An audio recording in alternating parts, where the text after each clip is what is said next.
കെഎസ്ആർടിസിയുടെ പുതുവത്സര സമ്മാനമായി ബസ്സുകളിൽ ഡിജിറ്റൽ പേയ്മെന്റ് സംവിധാനത്തിന് തുടക്കം. പരീക്ഷണാടിസ്ഥാനത്തിൽ തിരുവനന്തപുരം നഗരത്തിലെ സിറ്റി സർക്കുലർ ബസ്സുകളിലാണ് ചലോ ആപ്പ് നടപ്പിലാക്കിയത്.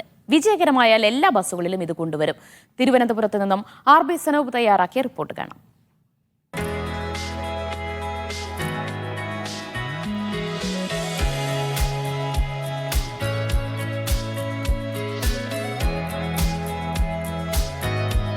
പുതുവത്സരത്തിൽ പുതിയ പദ്ധതികളുമായിട്ട് KSRTC രംഗത്തെത്തുകയാണ്. യാത്രക്കാർക്ക് ഏറ്റവും പ്രയോജനകരമായിട്ടുള്ളൊരു പദ്ധതിയാണ് ഇപ്പോൾ ആരംഭിച്ചിട്ടുള്ളത്. ചലോ ആപ്പ് എന്ന പേരിൽ ഡിജിറ്റൽ പേയ്മെൻറ്റ് സംവിധാനം KSRTCയിൽ നടപ്പിലാക്കുകയാണ്. അതിൻ്റെ ആദ്യഘട്ടം തിരുവനന്തപുരം നഗരത്തിലാണ്. നഗരത്തിൽ ഓടുന്ന സിറ്റി സർക്കുലർ ബസ്സുകൾ 70 ബസ്സുകളിൽ ഈ സംവിധാനം ഇപ്പോൾ ഏർപ്പാടാക്കിയിട്ടുണ്ട്. നേരത്തെ ഈ പറയുന്ന പോലെ ടിക്കറ്റിൻ്റെ പേരിൽ ചില്ലറ കൊടുത്തില്ല എന്നുള്ള പരാതി ഒന്നും ഇനി ഉണ്ടാവത്തില്ല. ആ ഒരു പരാതിയും മറ്റുമൊക്കെ പരിഹരിക്കുന്നതിന് വേണ്ടിയാണ് KSRTC പുതിയ നൂതനമായിട്ടുള്ള ആശയങ്ങളിലേക്ക് കടക്കുന്നത്. ഇപ്പോൾ ബസ്സിൻ്റെ കണ്ടക്ടറായിട്ടുള്ള ഹരി ഈ സംവിധാനം എങ്ങനെയാണ് പ്രവർത്തിക്കുന്നതെന്ന് വിശദീകരിക്കും. ഈ കാണുന്ന ഈ മെഷീനാണ് ഈ ചലോ ആപ്പ് സജ്ജീകരിച്ചിട്ടുള്ള മെഷീൻ. ഇതിൻ്റെ പ്രവർത്തനം എങ്ങനെയാണെന്നൊന്ന് പറയാമോ? ബസ് ഇത് ടിക്കറ്റാണ്, സാധാ ടിക്കറ്റ്. ഇപ്പോൾ ഒരാൾ യാത്രക്കാരന് ഇപ്പോൾ തമ്പാൻ ഇറങ്ങണമെങ്കിൽ നമ്മൾ ഇറങ്ങാനുള്ള സ്ഥലം അടിച്ചു കൊടുക്കും. എന്നിട്ട് നമ്മൾ UPI എന്ന പാസ്വേഡ് UPI എടുക്കുമ്പോൾ ഗൂഗിൾ പേൻ്റെ നമ്മൾ സ്കാൻ കാർഡ് വരും. അപ്പോൾ എനിക്കിപ്പോൾ ഈ പൈസ കൊടുക്കണമെങ്കിൽ എൻ്റെ ഗൂഗിൾ പേ വഴി ഇപ്പം എനിക്കിപ്പോൾ പൈസ അടയ്ക്കാൻ പറ്റും. നമുക്ക് നോക്കിയാലോ? ജസ്റ്റ് നോക്കാം.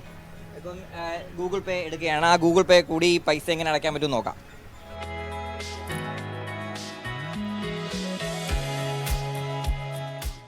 പേയ്മെന്റ് ആയിക്കിട്ടുണ്ട്.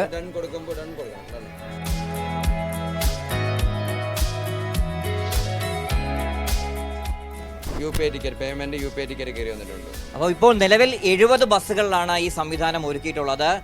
ട്രാവൽ കാർഡുകൾ, നിലവിൽ ട്രാവൽ കാർഡ് എടുത്തിട്ടുള്ള യാത്രക്കാർ ഈ ട്രാവൽ കാർഡുകൾ സറണ്ടർ ചെയ്യാൻ വേണ്ടിയുള്ള നിർദ്ദേശം KSRTC ബസ്സുകളിൽ നൽകിയിട്ടുണ്ട്.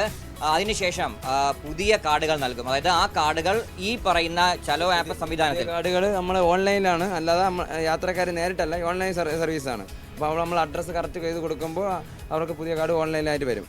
പഴയ കാർഡിലുള്ള അക്കൗണ്ട് ആ പുതിയ കാർഡിലോട്ട് മാറും. പിന്നെ അതിനുശേഷം നമുക്ക് ഇവിടെ ഈ ബാക്കിലാണ് കാർഡ്, ആ സാധനം.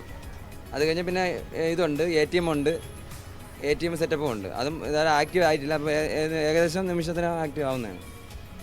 നിലവിൽ ഉപയോഗിക്കുന്ന ഡിജിറ്റൽ സംവിധാനങ്ങളെല്ലാം തന്നെ ചലോ ആപ്പിലേക്കും ക്രമീകരിച്ചിട്ടുണ്ട്. പരീക്ഷണാടിസ്ഥാനത്തിൽ നിലവിൽ നടപ്പിലാക്കുകയാണ്. എല്ലായിടത്തും ഇപ്പം ഗൂഗിൾ പേയും കാര്യങ്ങളൊക്കെ ഉണ്ട്. ഇപ്പം ബസ്സിലൂടെ ആകുമ്പോൾ ഇച്ചിരി നല്ലതായിരിക്കും. കൂടുതലും ബസ്സിലൊക്കെ 10-12 രൂപയൊക്കെയാണ്. അപ്പം നമ്മൾ ചില്ലറൊക്കെ എടുക്കേണ്ടി വരും. പക്ഷേ ഗൂഗിൾ പേ ആണെങ്കിൽ അതിൻ്റെ ആവശ്യമില്ല, നമുക്ക് കൃത്യ എമൗണ്ട് കൊടുക്കാൻ പറ്റും. ഗൂഗിൾ പേയ്മെൻറ്റ് എന്നാകുമ്പോൾ അവർ പൈസ കൊണ്ട് നടക്കണമെന്നില്ലല്ലോ. ചില്ലറ ഇല്ലെങ്കിലും നമുക്ക് ഇത് ചെയ്താൽ മതിയല്ലേ. ഇത് വിജയിച്ചു കഴിഞ്ഞാൽ എല്ലാ ബസ്സുകളിലേക്കും ഈ സംവിധാനം ഒരുക്കുമെന്നാണ് KSRTC അറിയിച്ചിട്ടുള്ളത്. എന്തായാലും പുതുവത്സരത്തിൽ പുതിയ ചുവടുവെപ്പിലേക്ക് തന്നെയാണ് KSRTC കടക്കുന്നത്. തിരുവനന്തപുരത്ത് നിന്ന് ക്യാമറ പേഴ്സൺ ബിജു മടവൂരിനൊപ്പം RB സനൂപ്, മീഡിയ 1.